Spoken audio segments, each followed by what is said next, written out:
మనమందరం కూడా ఈరోజు ఇక్కడ ఏకమయ్యాం.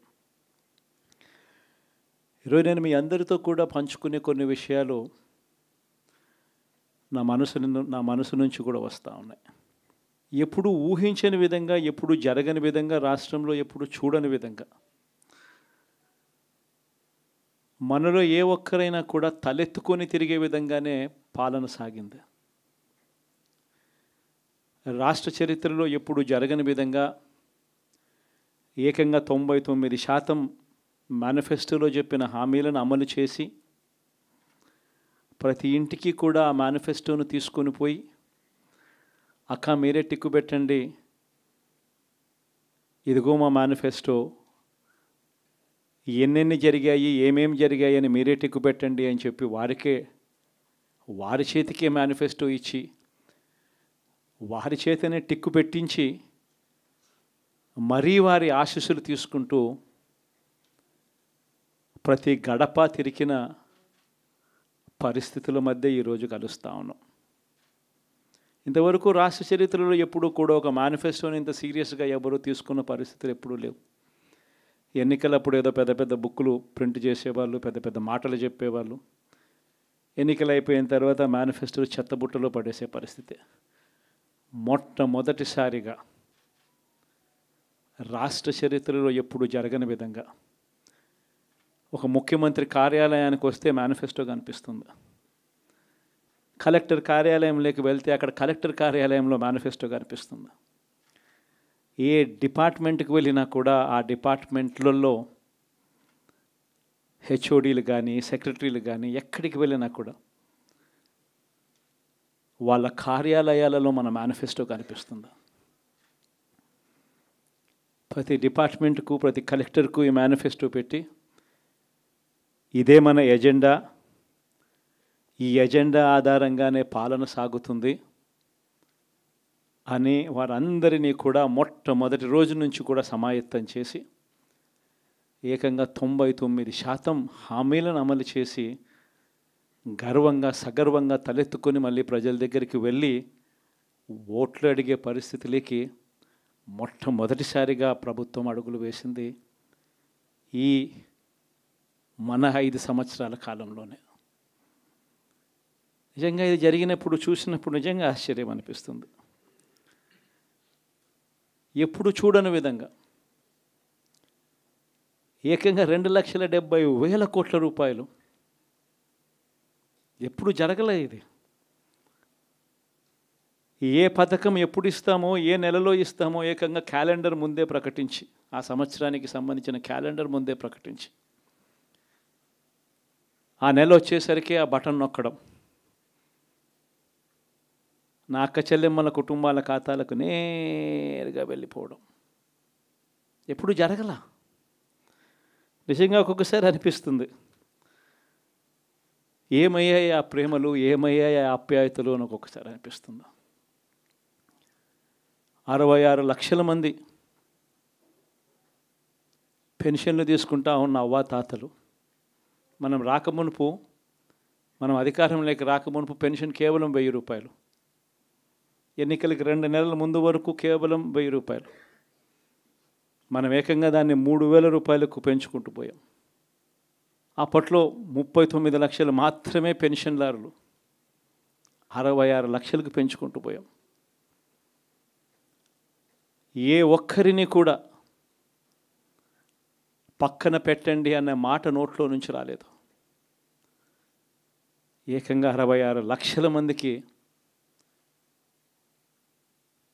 ఇంటి వద్దకే మొట్టమొదటిసారిగా ఇంటి వద్దకే వెళ్ళి వాళ్ళ బాధలు తెలిసిన వ్యక్తులుగా వాళ్ళ చేతికి అందించి వాళ్ళ ఆశీస్సులు తీసుకున్నాం. మరి ఏమయ్యాయి ఆ 66 లక్షల మంది అవ్వాతాతలు, ఆ వికలాంగులు, ఆ వితంతువులు, అక్క చెల్లెమ్మలు, వారి ఆప్యాయతలు, ప్రేమలు ఎప్పుడు జరగని విధంగా 54 లక్షల మంది తల్లులకు కేవలం మీ పిల్లలకు బడులకు పంపించండి చాలు, మీ పిల్లలు గొప్పగా చదవాలి, మీ పిల్లలకు మంచి భవిష్యత్తు ఉండాలి అని 54 లక్షల మంది అమ్మలకు అమ్మఒడి మరి ఏమయ్యాయి వాళ్ళ ప్రేమలు, వాళ్ళ ఆప్యాయతలు? ఏకంగా 53,58,000 మంది రైతన్నలకు. ఇంతకుముందు ఎప్పుడూ జరగల. పెట్టుబడి సమయం వచ్చేసరికి రైతన్నలకు పెట్టుబడి సహాయంగా రైతు భరోసా ఇచ్చే కార్యక్రమం. ఎప్పుడు చూడని విప్లవాత్మక మార్పులు వ్యవసాయ రంగంలో. మరి ఏమయ్యాయి వారి ప్రేమలు, వారి ఆప్యాయతలు అంటే అది తెలియదు.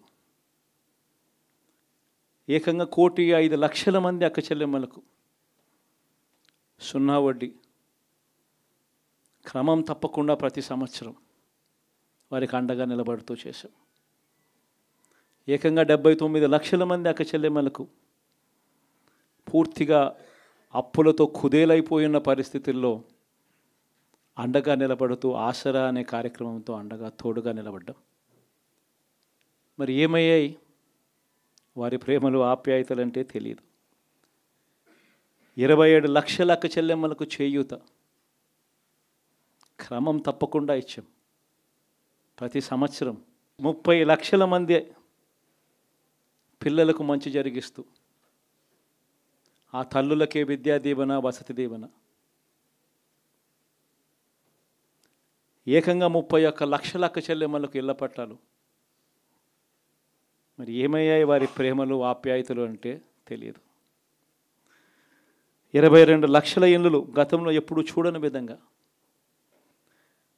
3,60,000 మంది నా అక్క చెల్లెమ్మలకు కాపు నేస్తం, 4,96,000 మందికి ఈబీసీ నేస్తం నా అక్క చెల్లెమ్మలకు, 82,000 మందికి నేతన్న నేస్తం, 2,76,000 మందికి వాహన మిత్ర, 16 లక్షల మందికి తోడు అనే కార్యక్రమంతో ఆదుకోవడం, 3,38,000 మందికి చేదోడు, 1,10,000 మందికి పైగా మత్స్యకార భరోసా. ఎక్కడ ఎవ్వరికి కూడా క్రమం తప్పకుండా కోవిడ్ సమస్యలున్న సాకులు చూపలేదు. మంచి చేశాం. ఎప్పుడు చూడని విధంగా, ఎప్పుడు జరగని విధంగా పేదవాడు అనేవాడిని పేదరికం నుంచి బయటికి పర్మనెంట్గా తీసుకొచ్చే దానికోసం అడుగులు పడ్డాయి. అది జరగాలి అని అంటే క్వాలిటీ చదువుల వల్లే జరుగుతాయి అని చెప్పి మొత్తం విద్యారంగాన్ని మార్చాం. 3వ తరగతి పిల్లాడికి టోఫుల్ క్లాసులు, టోఫుల్ పీరియడ్, ఇంగ్లీష్ మీడియం బడులు, 6వ తరగతి నుంచే ఐఎఫ్పీలు, 8వ తరగతి పిల్లల చేతుల్లో ట్యాబులు. ఇప్పుడు చూడలేదు ఇవన్నీ, ఇప్పుడు జరగల. వైద్య రంగంలోనూ కూడా అలాంటి మార్పులే. ఏకంగా 25 లక్షల దాకా ఆరోగ్యశ్రీని విస్తరించాం. 1,050 ప్రొసీజర్లు ఉంటే 3,300 ప్రొసీజర్లకు తీసుకొని పోయాం. ఆరోగ్యశ్రీయే కాదు, ఆరోగ్య ఆసరా దగ్గర నుంచి గ్రామ స్థాయిలో విలేజ్ క్లినిక్ దగ్గర నుంచి ప్రతి పేదవాడికి తోడుగా ఉండడం. ఎప్పుడు జరగలేదు ఈ మార్పులు. ఏకంగా 54,000 మంది డాక్టర్లు, నర్సులు, పారామెడిక్స్ రిక్రూట్మెంట్ గవర్నమెంట్ హాస్పిటళ్లలో చేసి ప్రతి పేదవాడికి అండగా ఉండడం. వ్యవసాయంలో కూడా విప్లవమే. ఏకంగా ఆర్బీకేలు చేయి పట్టుకొని నడిపిస్తూ గ్రామ స్థాయిలో కనిపించి విద్య, వ్యవసాయం, వైద్యం, సామాజిక న్యాయం,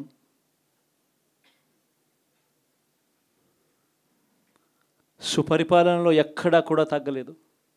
మొట్టమొదటిసారిగా గ్రామ స్థాయిలో గ్రామ స్వరాజ్యానికి అర్థం చెప్పాం.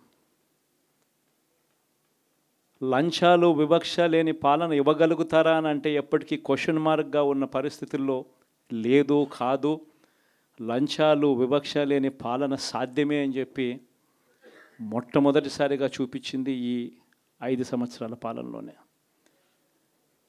ప్రతి పథకము డోర్ డెలివరీ చేసాం. ఇంటి వద్దకే పాలన అన్నదానికి అర్థం తీసుకొచ్చాం. మహిళా సాధికారతకు ఈ మాదిరిగా చేయగలుగుతాము అని చెప్పి అర్థం చూపించాం. ఇవన్నీ సంస్కరణలు.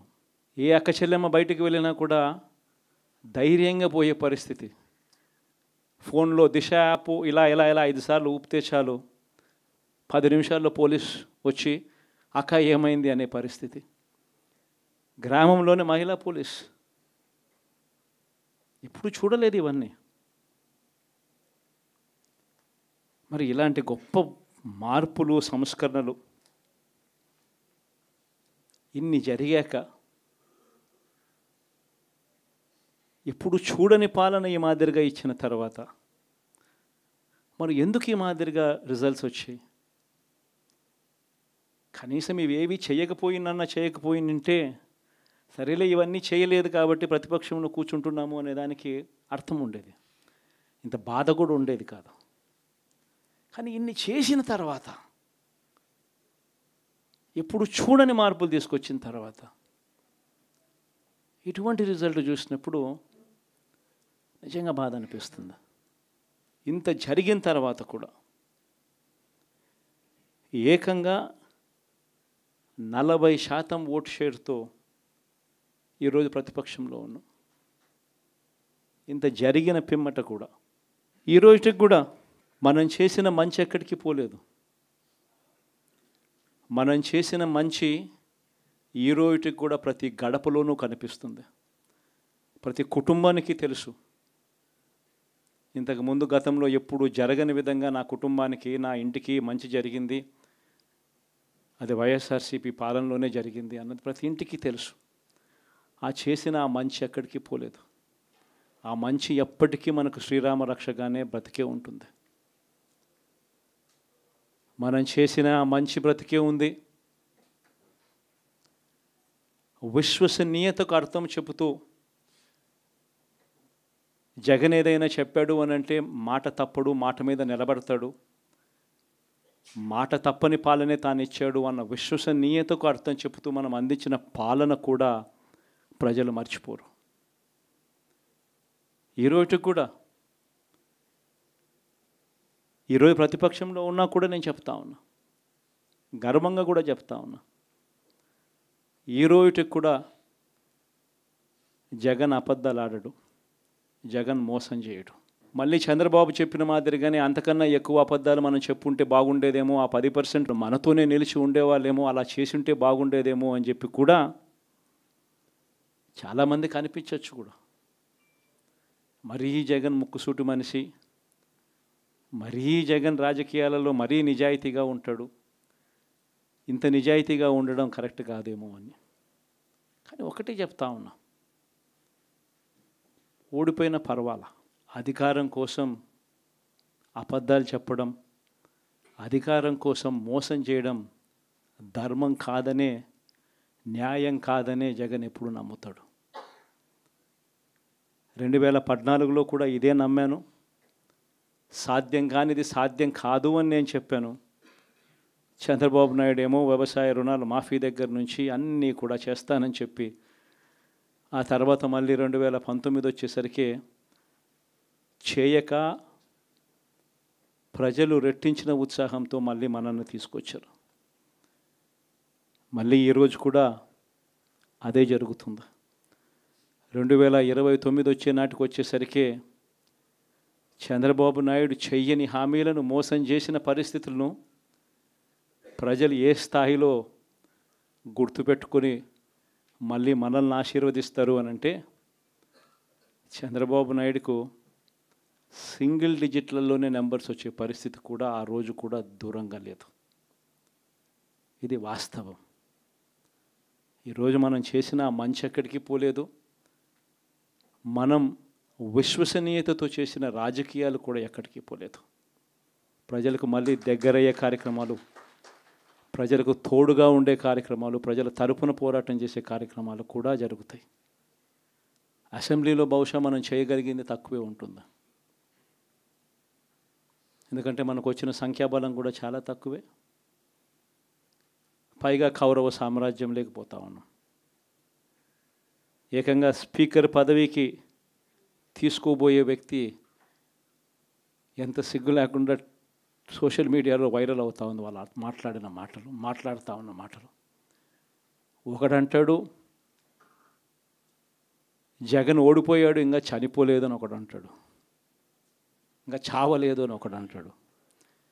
ఇంకొకడు అంటాడు చచ్చేదాకా కొట్టాలి అని ఇంకొకడు అంటాడు. నిజంగా ఇలాంటి కౌరవ సామ్రాజ్యంలోకి మనం పోతా ఉన్నాం. ఆ వ్యక్తి ఇప్పుడు స్పీకర్ కాబోతున్నాడట. ఇలాంటి పరిస్థితుల మధ్య ఆ కౌరవ సామ్రాజ్యంలో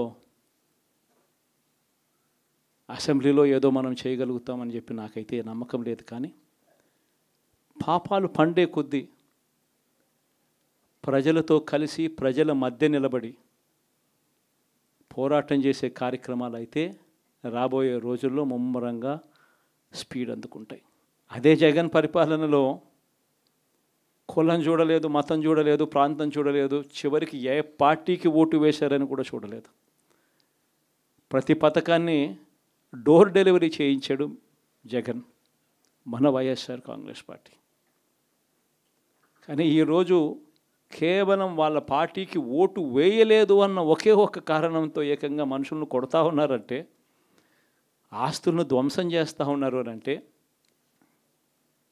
ఓటు వేయని వారిని అవమానిస్తూ ఉన్నారు అని అంటే, నిజంగా ప్రతి గ్రామంలోనూ ఇంత అన్యాయంగా వ్యవహరిస్తున్నారు అని అంటే, శిశుపాలని పాపాలు పండడం చాలా వేగంగా పడతా ఉన్నాయి. పాపాలు పడ్డే కార్యక్రమాలు ఎప్పుడు చూడల.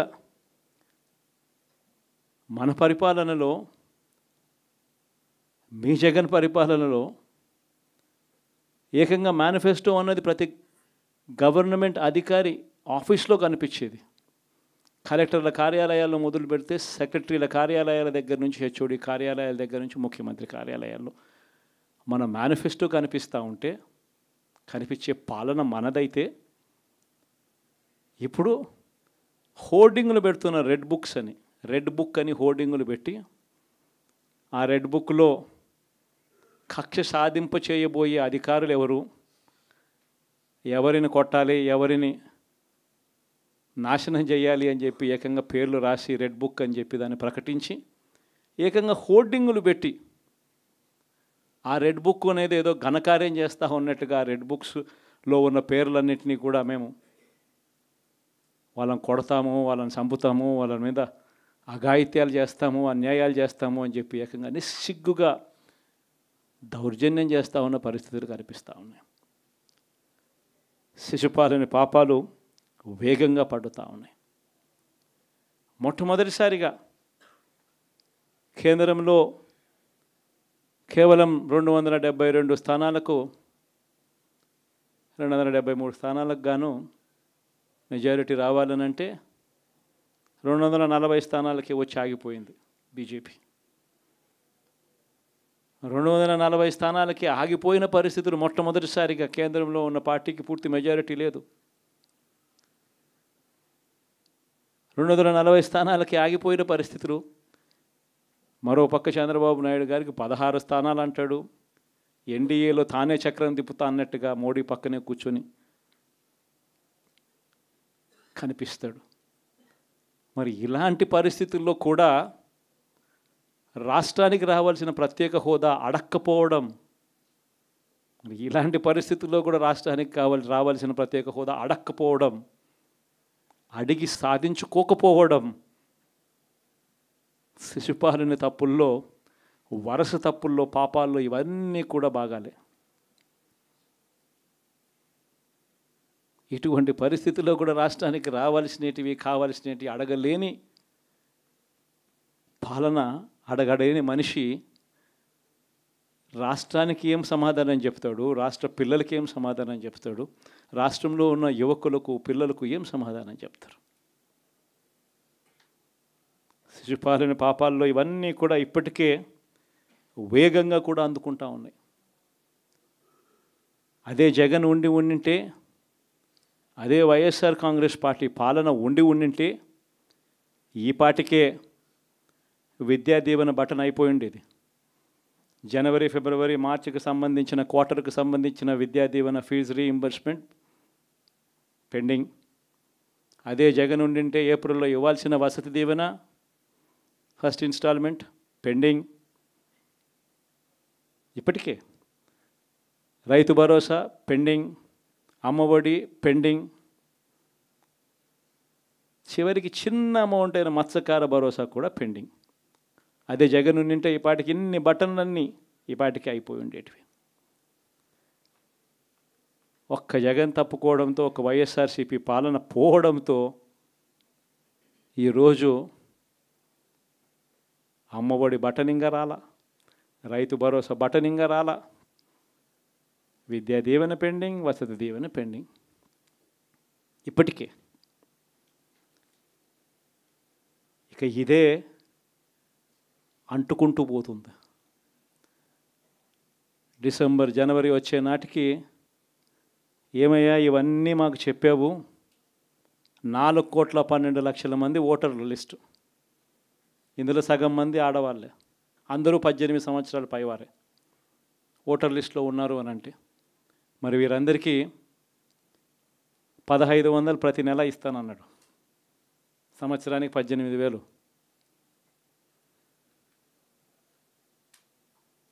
ఇందులో పెన్షన్లు తీసుకునే వాళ్ళు ఒక 30 లక్షల మందిని బహుశా ఆడవాళ్ళకి పక్కన పెట్టినా కూడా 60 సంవత్సరాల పైన ఉన్న వాళ్ళు అని పక్కన పెట్టినా మిగిలిన 1,80,00,000 మంది ఎదురు చూస్తున్నారు. అప్పుడే చంద్రబాబు వచ్చేసాడు, చాలా రోజులు అయిపోయింది, ఇంతవరకు మాకు రావాల్సిన 1,500 నెల నెల ఇస్తానన్న 1,500 ఇంకా రాలేదేమో అని చెప్పి రైతులు ఎదురు చూస్తూ ఉన్నారు. 20,000 పెట్టుబడి సాయంగా ఇస్తానన్నాడు, అది ఏమవుతుందని. దాదాపు 1,00,000 మంది పిల్లలు పైగా ఉంటారు, బళ్ళకు పోయే పిల్లలందరికీ ఇస్తామన్నాడు. అమ్మఒడి కింద వాళ్ళ పథకం ఏదైతేనే దాని కింద 15,000 అని చెప్పి ఆ తల్లులకు 15,000 కోట్లు, దానికి వెయిట్ చేస్తూ ఉన్నారు. ఇవన్నీ వెయిట్ చేస్తూ ఉన్నారు. ఇవన్నీ ఏవి కూడా అడుగులు ముందును పడని పరిస్థితి. ఇవన్నీ కూడా డిసెంబర్, జనవరికి వచ్చేసరికి అన్నీ కూడా ఊపందుకుంటాయి, వేడందుకుంటాయి. హనీమూన్ పీరియడ్ అనేది ఆగిపోతుంది. వైఎస్ఆర్ కాంగ్రెస్ పార్టీ చేయాల్సిన పనులు చెప్తా ఉన్నా. ఈ ఓడిపోయాము అన్న ఈ భావన మనసులో నుంచి తీసేయండి. మనం చేసిన మంచి ప్రజల్లో ఇంకా ఉంది, ప్రతి ఇంట్లో గుర్తుంది, ప్రతి కుటుంబంలోనూ మనం చేసిన మంచి ఎక్కడికి పోలేదు. ప్రతి ఇంటికి మనం తలెత్తుకొని పోగలుగుతాం, తల దించుకొని కాదు, చెప్పిన పని చేయక కాదు, చెప్పిన పని చేసి తలెత్తుకొని పోగలుగుతాం ప్రతి ఇంటికి కూడా మనం. కేవలం చంద్రబాబు నాయుడు ప్రలోభాలకు మోసపోయిన పరిస్థితుల మధ్య మనకు అంతో ఇంతో అపజయం ఏదైనా జరిగిందేమో.